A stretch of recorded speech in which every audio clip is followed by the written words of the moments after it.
चावल चढ़ाना एक हमारे यहाँ एक बहुत बड़ा इसमें साइंस है। अन्य द्रव्य क्यों नहीं चढ़ाते? चावल में एक नेगेटिव एनर्जी को बाहर फेंकने की क्षमता होती है। जब अभी चीन ने इस बात के लिए खोज किया कि यदि आध घंटे तक किसी व्यक्ति के सामने चावल रखा रहे तो 24 घंटे तक के लिए उसको इतनी नेगेटिव सहन करने की क्षमता आ जाती है कि सारी दुनिया उसको बद्दुआ देवे लेकिन उसका बाल बांका नहीं कर पाएगा। आदि आप पुंज लेकर के भगवान के सामने पूजा कर रहे हैं 10 मिनट भी, इसलिए मैं हमेशा कहता हूं थाली को सामने रखना चाहिए। उसमें इतनी एनर्जी हमें दे देता है क्षमता, और ऐसी भी क्षमता हमें दे देता है कि हम महाबीमारी से भी लड़ने को तैयार हो जाएंगे। अभी हमारी क्षमता नहीं थी, लेकिन अष्ट द्रव्य की थाली पूजन में रखी, उसमें चावल रखा है और प्रतिदिन वो द्रव्य को भगवान की भक्ति पूर्वक चावलों को सामने रखता है। एक दिन इतना टॉनिक का काम करेगा कि जो सेल्स हमारे उस बीमारी से लड़ने की क्षमता खो बैठे थे उनमें इतनी क्षमता आ जाएगी कि वो बीमारी से भी लड़ सकता है। ये चावलों के संबंध में हमने एक दिन बहुत 1-1.5 घंटे प्रवचन दिया था। कितने गुण चावलों में। चावलों के सामने अष्टद्रव्य के साथ यदि आपने भक्ति पूजा की और आपके सामने सही थाली सामने रखी है और आपका दुश्मन यदि आपको मारने के लिए तीर फेंक दिया, तलवार फेंक दिया, चाकू फेंक दिया, इतनी नेगेटिव और शक्ति अपने पास आ जाएगी नेगेटिव को फेंकने की कि उसका बार चूक जाएगा और तुम बच जाओगे।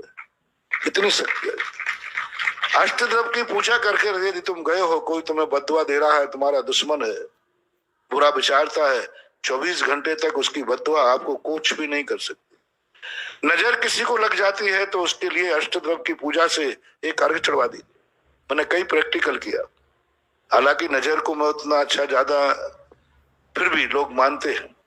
मैंने उनसे कहा कुछ जन नहीं, जाओ इससे भगवान का एक अर्घ चढ़वा दो। इतने पे भी ना उतरे तो अष्टद्रव्य की थाली से पूजा करा दीजिए।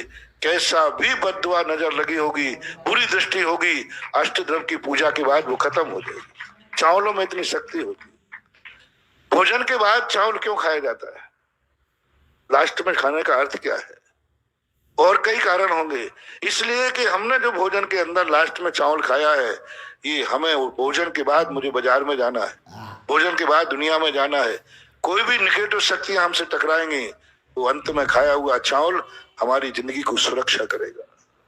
बहुत बड़ा इसका सिद्धांत। चावल में अन्न जैसे गेहूं आदि में ताकत नहीं है, मक्के दाने आदि में ताकत नहीं है, उनमें इतनी शक्ति नहीं है। जैसे दूध तो सभी होते हैं, लेकिन गाय का दूध अलग गुण वाला होता है। अनाज तो सभी हैं, लेकिन चावल का जो एनर्जी है वो एक अलग नेचर होता है। इसलिए भारतीय संस्कृति में हर संप्रदाय वाला पूजा में चावलों का प्रयोग करता है। जब भी किसी देव को सीमा बंधन किया जाता है तब श्रीफल नहीं फेंके जाते, चावल फेंके जाते। जब हर संप्रदाय के अंदर जब किसी सीमाओं का अपन बंधन करते हैं और बंधन करके कहते फलाना देवता फलानी सीमा को संभाले, वहां चावल फेंके जाते हैं। और जो अक्षत चावल है और पीले चावल है, इन दोनों का भी नेचर बहुत अलग अलग होता है।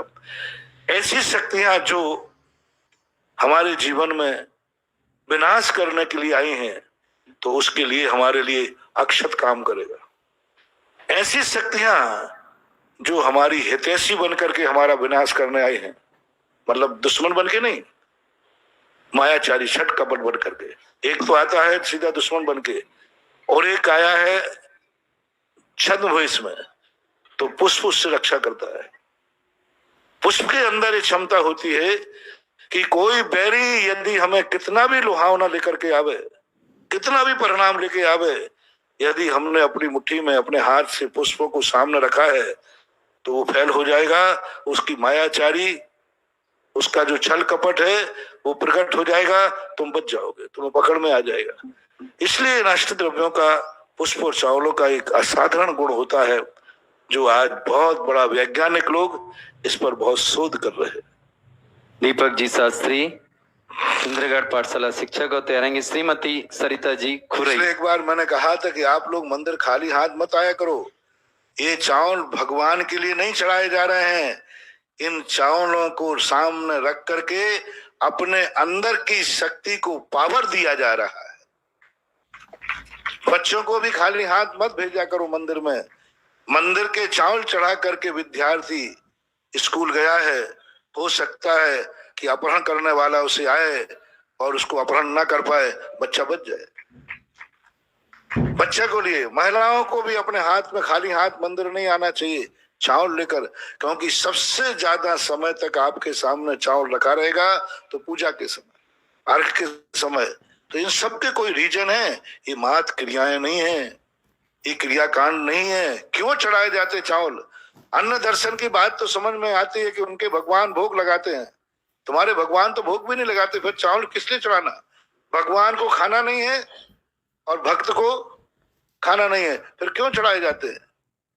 हम आजकल क्रियाओं के जो साइंस है वो खोज नहीं पा रहे हो, और लोग कहने लगे कि भगवान जब खाते नहीं तो चावल क्या चढ़ाना, खाली हाथ डोलते चले जाते हैं।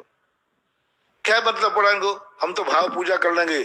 भाव पूजा करने वालों के अंदर एक दिन ऐसी जिंदगी आएगी कि उनकी क्षमता 2 मिनट में कोई सामने आ जाएगा तो उसकी चपेट में आकर के घबरा के मर जाएंगे।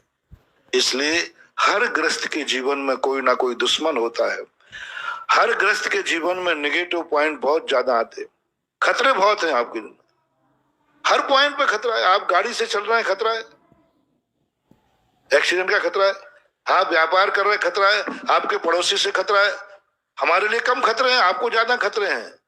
इसलिए आपको जितने ज्यादा खतरे हैं, इसलिए ग्रस्त को 24 घंटे में एक बार मंदिर में चावल लेकर के ही जाना चाहिए, क्योंकि आपको खतरा ज्यादा है।